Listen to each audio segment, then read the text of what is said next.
Merci de rester fidèle au programme du soir. Ce numéro, bienvenue dans ce numéro de Regard Croisé, le 5e de cette semaine.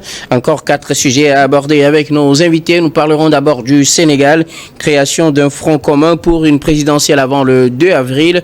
Deuxième sujet, nous restons toujours au Sénégal. Pourquoi Macky Sall peine-t-il à convaincre sur son départ le 2 avril? Ce sera notre interrogation. Notre troisième sujet concerne le Tchad, mort de Yaya Dilo, une entorse au processus de paix, et une autre interrogation. Puis nous terminerons bien évidemment par le Togo, révalorisation du SMIC. Le MMLK dénonce une non-application par certains employeurs. Et pour en parler ce soir, 2 invités sur ce plateau avec moi. Eric Johnson, vous êtes journaliste, directeur de publication du journal L'Union. Bonsoir Eric et bienvenue. Bonsoir Guillaume, bonsoir chers collègues, bonsoir chers amis, téléspectatrices et téléspectateurs de New World TV. Et notre deuxième invité ce soir, Komi Valentin Mayaba, vous êtes journaliste, directeur de publication du journal Le Symposium. Vous êtes également le président de la G7. Bonsoir Valentin et bienvenue. Bonsoir Guillaume, bonsoir à toutes et à tous.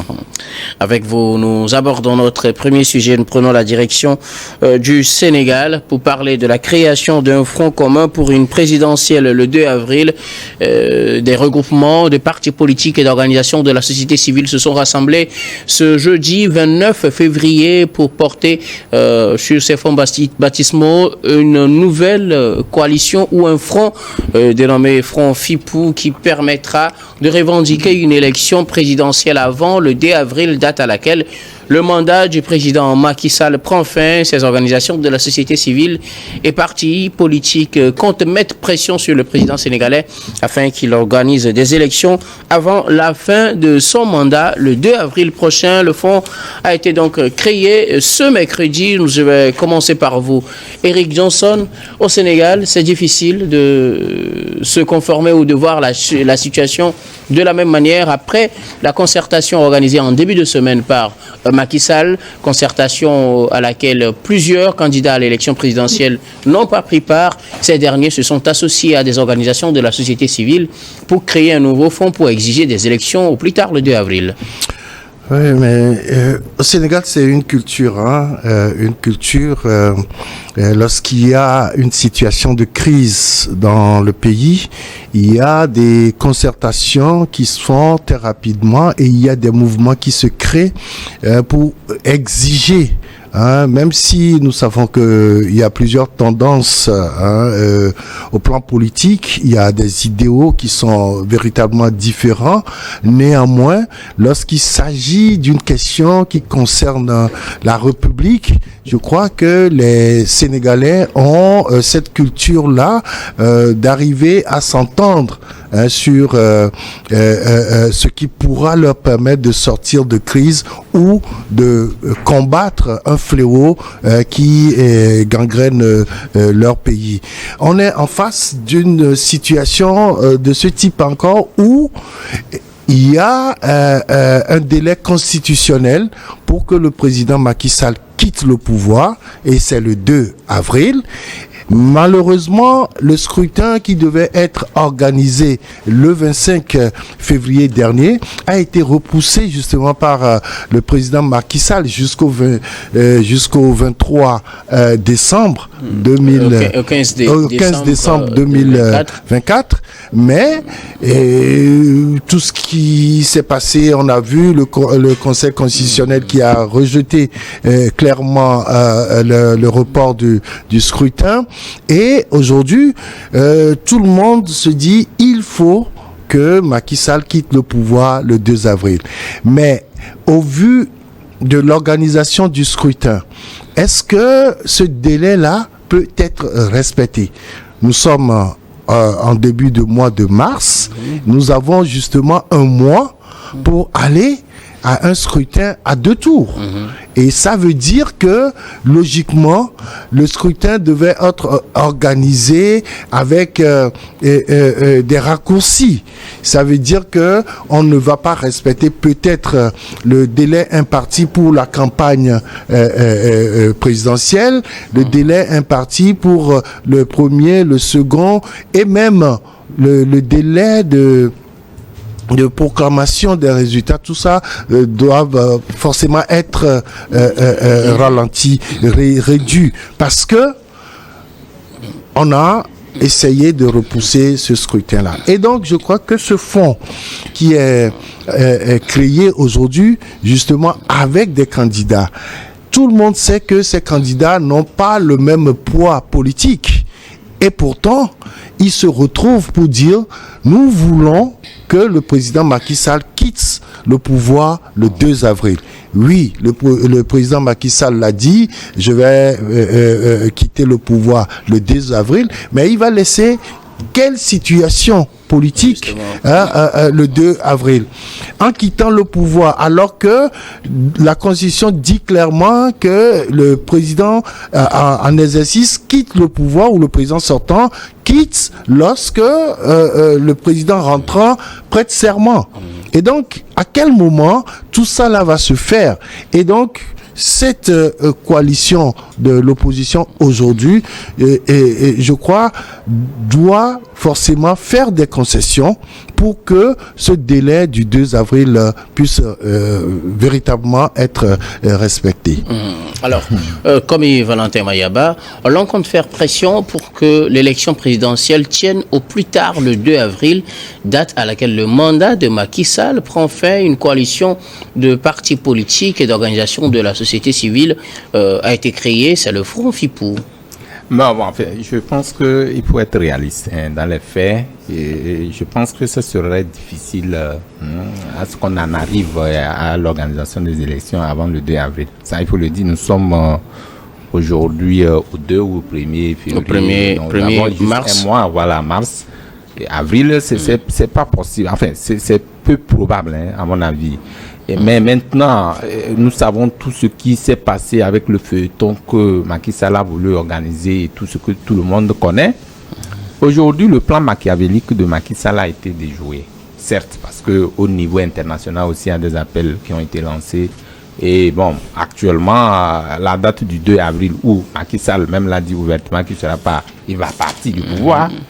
Aujourd'hui, après le départ de Macky Sall, comment sera le pouvoir, qui va prendre le pouvoir et tout? Je crois que c'est dans ce sens que les assises que Macky Sall avait voulu organiser, ou préconise à organiser, pas avait voulu à organiser, où la plupart des partis de l'opposition qui veulent se présenter, les candidats ont boycotté. Je pense que dans ce sens, il a fallu qu'on prenne les choses avec beaucoup de précautions. Je crois qu'au cours de ces assises, en principe, et ces figures-là, ces candidats, ensemble avec les discussions qui auront lieu, pourraient définir comment est-ce qu'on peut remplacer Macky Sall. Parce que le confrère l'a soulevé, et c'est dit clairement que le président sortant reste au pouvoir jusqu'à prestation de serment ou jusqu'à ce que le nouvel entrant puisse prêter serment. Aujourd'hui, il n'y a pas d'élection. Maintenant, le 2 avril, Macky Sall va quitter le pouvoir. Qui pour diriger avant l'organisation des élections? Je crois que ça devait être une concertation, ça devait être fait une assise nationale, parce que déjà le calendrier constitutionnel est déjà ne peut pas tenir. Alors la concertation organisée par Macky Sall C26 et V7 a été boycottée par la plupart des candidats à ces élections, pour ne pas dire la grande majorité des candidats à ces élections ont boycotté en tout cas ces concertations organisées par Macky Sall, mais qui lui donnent la possibilité de rester au pouvoir jusqu'au 2 juin, lui rassure qu'il va se maintenir et qu'il va plutôt partir le 2 avril à la fin de son mandat. Mais on reviendra tout à l'heure là-dessus dans la deuxième partie de cette émission. Mais qu'est-ce qui justifie aujourd'hui la création de ce front pour faire pression sur Macky Sall afin que les élections soient organisées avant le 2 avril? Non, qu'est-ce qui motive? Vous le savez, c'est juste pour que les élections puissent avoir lieu, pour tenir dans le temps avant le 2 avril. C'est ce que j'étais en train de dire à l'instant, que je pense que c'est chose qui n'est pas possible, qui n'est pas évident. Pour vous, il n'y a pas question même de créer ce front? Non, ce front, c'est vrai, peut avoir d'autres motivations. Comme quoi, il faut peut-être ne pas. C'est vrai, Macky Sall a cette volonté, il a dit ouvertement lors d'un entretien qu'il a accordé à certains médias, et qui a dit ouvertement qu'il sera pas, enfin, il va quitter le pouvoir le 2 avril. Donc aujourd'hui, est-ce que le 2 avril, il y aura élection, il y aura un nouveau président qui sera élu avant le 2 avril. Comment va être organisée la République? C'est pourquoi je dis, c'est des erreurs politiques parfois nous faisons. Et ce boycott de la part des candidats qui ont refusé de prendre part à cette assise-là, moi je pense que c'est une erreur politique. En principe, le tort est déjà créé. Vous savez que le délai auquel actuellement le Sénégal fait face ne peut pas quand même permettre à ces candidats d'aller à ces élections. Parce que il y a certains qui pensent qu'on peut réduire les temps de campagne et réduire les durées qu'on donne pour la proclamation des résultats et tout ça là pour pouvoir tenir dans le peu de temps qui reste. Non, je ne pense pas que pour une organisation, il faut prendre le temps de bien le faire. Parce que quand vous dites non, par rapport au calendrier, par rapport à l'échéance, par rapport au temps, il faut faire les choses à moitié. Je pense que demain, c'est les mêmes personnes qui vont sortir pour dire non, bon, on a précipité les choses, il y a eu tel, connaissez le Sénégal. C'est même pas un pays où peut-être on fait les choses à peu près. Si le peuple est debout, il reste debout jusqu'à ce que les choses soient transparentes. Donc, moi, je pense à mon avis que cette assise que Macky Sall a voulu ou a appelée, il devrait pas, à mon avis, que les candidats, les potentiels candidats puissent quand même boycotter pour qu'aujourd'hui qu'on crée un fonds pour permettre à Macky Sall de pouvoir organiser des élections avant le 2 avril. Bon, chose aujourd'hui que je trouve difficile. Maintenant, si ce front arrivait peut-être à atteindre ses objectifs, c'est bien. Mais si, au cas où ce front n'arrive pas à atteindre ses objectifs, qu'adviendrait-il? C'est la grande question. Donc, il faut définir les lignes. Actuellement, nous savons que le Sénégal est en train de donner pression à Macky Sall de pouvoir respecter le calendrier constitutionnel, chose que moi je trouve difficile et probable. Et aujourd'hui, il est question de voir comment est-ce que, après le départ de Macky Sall, le pays sera. Et donc, vous savez, toute une vague de contestation de la part de la population, des opposants et tout ce que nous connaissons. Aujourd'hui, Macky Sall dit, je vais partir, mais après moi, il faut que le pays vive. Que faut-il faire? Donc, je pense que il faut définir les choses de façon à ce que l'erreur qui a été commise par les acteurs, cette même erreur ne puisse perdurer et puisse trouver quand même des solutions qui sont toujours pendantes au niveau de ce pays-là. Alors, moi, je pense que les objectifs de cette coalition, c'est de faire en sorte que les candidats qui ont été acceptés par le Conseil constitutionnel, soit ceux qui sont maintenus, soient maintenus et qu'on n'ajoute pas d'autres. Alors, je suis en train de faire une analyse un peu plus poussée en me demandant si derrière il n'y aura pas un autre front encore pour dire qu'au fait, par rapport à la jurisprudence qui a été créée, est-ce qu'on ne pourra pas faire une nouvelle ouverture pour des candidats de poids comme Ousmane Sonko et Karim Ouad. C'est ce que la concertation avec Macky Sall a demandé en début de semaine. Voilà. Que ceux-ci critiquent. Vous craignez que ceux qui ont participé à cette concertation créent aussi un front? Non, pas forcément eux, mais d'autres. Okay. D'autres. Vous savez, le Sénégal est un pays où la politique se vit et elle est vivifiante. Je le dis toujours. Et donc, je me dis, est-ce que à partir de ce moment-là, il n'y aurait pas aussi des pressions, d'autres pressions pour que la date du 2 là ne soit pas forcément respectée. Si ce front là, le front Fripou, si ce front là ne va pas être confronté à une autre coalition qui va demander plutôt le report du scrutin pour permettre à certains candidats, puisque Macky Sall parle déjà lui-même de l'élargissement de certains prisonniers politiques, à savoir que le candidat du parti de Sonko est en prison. Et Sonko lui-même est en prison. Et puis il y a d'autres encore. d'accord. Ouais. Et puis Karim Ouad, dont la candidature a été rejetée pour des raisons que nous connaissons, mais après, il a régularisé la situation. Donc, c'est une situation qui est un peu complexe à l'heure où nous parlons. Maintenant, on verra de quelle manière Macky Sall et son gouvernement vont essayer de régler ce problème en essayant de colmater les brèches. Ce qui est évident, Macky Sall dit « Je quitte le pouvoir le 2 avril ». Lui, il va partir. Mais est-ce qu'il y aura les élections avant le 2 avril? En tout cas, c'est ce que veut le Front Fipou. Le Front Fipou le veut. Beaucoup de Sénégalais le veulent. Maintenant, par rapport à la situation qui est créée, est-ce que le Conseil constitutionnel ne sera pas amené à demander le report de ce scrutin malgré tout ce qui avait été déjà dit? Est-ce que si le Conseil constitutionnel demande le report du scrutin, est-ce qu'il ne se prendrait pas à son propre piège, à contre-pied? Parce que le même Conseil constitutionnel avait rejeté le report annoncé par Macky Sall et a exigé que celui-ci organise les élections et passe la main au plus tard le 2, la date à laquelle son mandat finit. Et je le dis souvent, vous savez, en politique, hein, les accords politiques ont quand même un poids par rapport aux lois.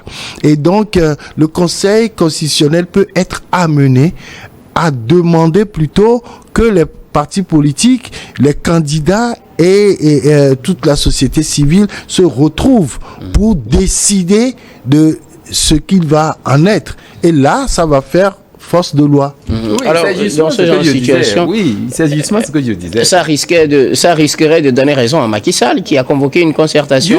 Justement, à mon avis, il fallait pas qu'on boycotte cette assise-là, en fait. Les principaux acteurs politiques doivent se réunir et définir, puisque déjà le tort est déjà créé. Comment faire pour qu'on puisse avoir un calendrier électoral qui soit accepté par tous? C'est autour d'une assise nationale ou des concertations de ce genre. Est-ce qu'il ne revenait pas aussi facilement à Macky Sall de donner une nouvelle date, vu que non, il ne pouvait pas le donner du moment où lui-même avait donné une date qui a été boycottée ou en fait, qui a été Il n'avait pas donné de date, il a juste suspendu, il n'avait pas donné de date. C'est l'Assemblée.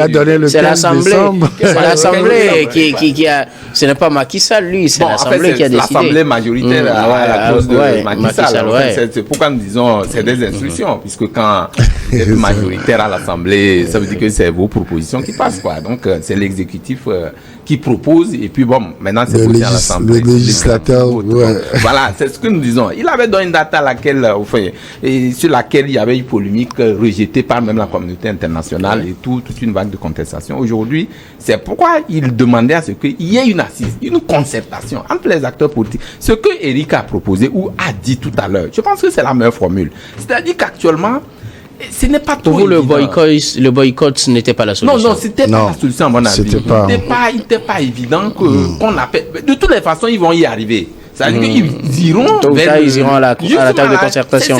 Évidemment, on va arriver à ce... Merci beaucoup. Nous allons marquer une première pause, puis on revient, puisque le deuxième sujet concerne toujours le Sénégal. On va marquer la pause, puis on revient juste après.